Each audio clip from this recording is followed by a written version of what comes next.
ഠാക്കു മഹാരാജ് ബോബി കൊല്ലി സംവിധാനം ചെയ്ത് നന്ദപുരി ബാലകൃഷ്ണ, ബോബി ഡിയോൾ, ശ്രദ്ധ ശ്രീനാഥ്, ഷൈൻ ടോം ചാക്കോ, ഉർവശി റൌട്ടേല തുടങ്ങിയവർ പ്രധാന വേഷങ്ങൾ വന്ന ഈ തെലുഗു ആക്ഷൻ ത്രില്ലർ സിനിമയെക്കുറിച്ചാണ് ഇന്ന്. 1996 കൃഷ്ണമൂർത്തിയുടെയും അയാളുടെ കൊച്ചുമകൾ ഉൾപ്പെടുന്ന കുടുംബത്തിന്റെ കഥ കാണിച്ചുകൊണ്ടാണ് സിനിമ തുടങ്ങുന്നത്. അയാൾക്കൊരു പ്രശ്നം ഉണ്ടാകുമ്പോൾ അങ്ങ് ഭോപ്പാലിൽ നിന്നും ഒരാൾ എത്തുന്നു. ആരാണ് അയാൾ? അയാൾക്കും ഈ കുടുംബത്തിനും തമ്മിലുള്ള കണക്ഷൻ എന്താണ്? ഇതൊക്കെയാണ് ഠാക്കു മഹാരാജ് പറയുന്നത്. ഒറ്റ വാക്കിൽ ഒരു കംപ്ലീറ്റ് എന്റർടൈനർ ആയ ജനറൽ മാസ് ഓഡിയൻസിനെ തൃപ്തിപ്പെടുത്തുന്ന ഒരു ഡീസന്റ് ആക്ഷൻ ത്രില്ലറാണ് ഈ സിനിമ. പ്രത്യേകിച്ച് ഇതിന്റെ സെക്കൻഡ് ഹാഫ് സംഭവം പഴയ വീഞ്ഞ പുതിയ കുപ്പിയിൽ തന്നാണെങ്കിലും അതിന്റെ മേക്കിംഗ് സ്റ്റൈൽ കൊണ്ട് നമുക്ക് തൃപ്തി തരുന്നുണ്ട് ഈ പടം. പലപ്പോഴും മലയാളികൾക്ക് ട്രോളാൻ വേണ്ടി മാത്രമുള്ള പടങ്ങളായിരുന്നു ബാലകൃഷ്ണയുടെ സിനിമകൾ. പക്ഷേ ഈ പടം അങ്ങനെയല്ല കേട്ടോ. സത്യമാണ്, കുറച്ച് എക്സാജറേറ്റഡ് ആണ് പുള്ളിയുടെ സിനിമകൾ. കുറെ കത്തി സീനുകളൊക്കെ കാണും, ചില പടങ്ങളൊക്കെ തീരെ അലമ്പായിട്ടുമുണ്ട്. എന്ന് വെച്ച് പുള്ളിയുടെ പടം എന്ന് കേൾക്കുമ്പോഴേ അത് മോശം എന്ന് ജഡ്ജ് ചെയ്യേണ്ട കാര്യമില്ല. നായകൻ കുറച്ച് മാസോ ലോജിക്കൽ ഇഷ്യൂസ് ഉള്ള ചില സ്റ്റണ്ടൊക്കെ കാണിച്ചോട്ടെ, പക്ഷെ നമ്മളെ പിടിച്ചിരുത്തുന്ന ഒരു ബേസിക് സ്റ്റോറി ഉണ്ടെങ്കിൽ, അതിലൊരു ഇമോഷണൽ കണക്ഷൻ നമുക്ക് കിട്ടുന്നുണ്ടെങ്കിൽ നമുക്ക് ആ പടം ആസ്വദിക്കാൻ പറ്റും. അത്തരത്തിലുള്ള ഒരു സിനിമയാണ് ഠാക്കു മഹാരാജ്. പോസിറ്റീവ്സ് പറയുകയാണെങ്കിൽ കുറെ നല്ല മൊമെന്റ്സ്, ഇപ്പം നായകനെ അവതരിപ്പിച്ചിരിക്കുന്ന ആ ഒരു രീതി, സ്ട്രോങ് ആയിട്ടുള്ള വില്ലന്മാർ, സ്ട്രോങ് ആയിട്ടുള്ള സ്ത്രീ കഥാപാത്രങ്ങൾ, ഗൂസ് ബംസ് തരുന്ന ചില സീനുകൾ, അത്തരത്തിലുള്ള സിറ്റുവേഷനുകൾ ഒക്കെ പടത്തിലുണ്ട്. ഒരുപാട് ക്രൂരതകൾ, ടോർച്ചറിങ് ഒക്കെ ഈ കൊടൂര വില്ലന്മാരിൽ നിന്നും സഹിച്ചതിന് ശേഷം പിന്നെ കൊടുക്കുന്ന ഒരു തിരിച്ചടി ഉണ്ടല്ലോ, അത് ഭയങ്കര സാറ്റിസ്ഫൈങ് ആയിരുന്നു. ഇതില് ആ ഒരു കുട്ടിയും ഠാക്കുവും തമ്മിൽ ഉണ്ടാകുന്ന കണക്ഷനും നൈസാണ്. അതുപോലെ തന്നെ ഒരു ആങ്ങള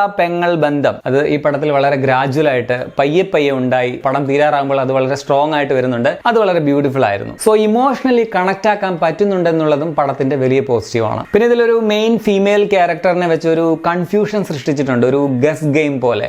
അത് എന്താണെന്ന് ഞാൻ പറയുന്നില്ല, പക്ഷെ അത് നൈസ് ആൻഡ് അൺപ്രഡിക്റ്റബിൾ ആയിരുന്നു. പെർഫോമൻസിൽ സീതാറാം അഥവാ ഠാക്കു മഹാരാജായിട്ട് വന്ന ബാലകൃഷ്ണയുടെ അഴിഞ്ഞാട്ടം തന്നെയാണ് പടം എന്ന് പറയാം. പടം കാണുമ്പോൾ ഷുവർ ആണ് നിങ്ങൾക്ക് നിങ്ങളുടെ ഫേവറേറ്റ് സ്റ്റാർ ആരെങ്കിലും ഉണ്ടെങ്കിൽ, അപ്പൊ അതാരായാലും അവർ ഈ പടം ചെയ്തിരുന്നെങ്കിൽ എന്ന് നിങ്ങൾക്ക് ഒരു ആഗ്രഹം അല്ലെങ്കിൽ ഒരു കൊതി തോന്നും. അത്രയ്ക്ക് കിക്ക് തരുന്ന ഒരു ക്യാരക്ടറാണ്. എന്നാൽ ഇതൊരു കംപ്ലീറ്റ് വൺ മാൻ ഷോ അല്ലതാനും. ഇപ്പൊ ഇതിലെ സപ്പോർട്ടിംഗ് കാസ്റ്റ്, എന്തിന് ചെറിയ ചില സീനുകളിൽ വരുന്ന കുഞ്ഞ് ഫീമെയിൽ ക്യാരക്ടേഴ്സ് വരെയുണ്ട്. ഒക്കെ ഗൂസ് ബംസ് തരുന്ന സീനുകൾ പടത്തിലുണ്ട്. അതാണ് എന്നെ പടം ഏറ്റവും അട്രാക്ട് ചെയ്യിപ്പിച്ചതെന്നും പറയാം. ബൽവന്ത് സിംഗ് ഠാക്കൂറായിട്ട് വന്ന ബോബി ഡിയോൾ കിടുവില്ലനായിരുന്നു. പുള്ളിയുടെ ഒരു ഇൻട്രോ സീൻ, ലാസ്റ്റ് ഭാര്യയോടൊപ്പമുള്ള സീൻ, ലവ് യു പറയുന്നതൊക്കെ നൈസ് ആയിരുന്നു. മക്രാൻ ദേശ്പാണ്ഡെ അവതരിപ്പിച്ച ഗോവിന്ദ് ഗുജാർ, പിന്നെ ചെറിയ റോളിലാണെങ്കിലും ഷൈൻ ടോം ചാക്കോയും നൈസ് ആയിട്ടുണ്ടായിരുന്നു. നായികമാരിൽ കാവേരിയായിട്ട് വന്ന പ്രഗ്യ ജസ്വാൾ കൊള്ളാം. പക്ഷേ ശ്രദ്ധ ശ്രീനാഥിന്റെ നന്ദിനി IAS എന്ന ക്യാരക്ടർ എനിക്ക് കൂടുതൽ ഇഷ്ടപ്പെട്ടു. എനിക്ക് ആദ്യം തോന്നി ശ്രദ്ധ എന്തിനാണ് ഇങ്ങനെ ഒരു റോൾ ചെയ്തതെന്ന്. പക്ഷേ വളരെ നൈസ് ആയിട്ടുണ്ടായിരുന്നു. ഒരു വെറും ഗ്ലാമർ ഗേൾ റോൾ എന്ന് തോന്നിപ്പിച്ച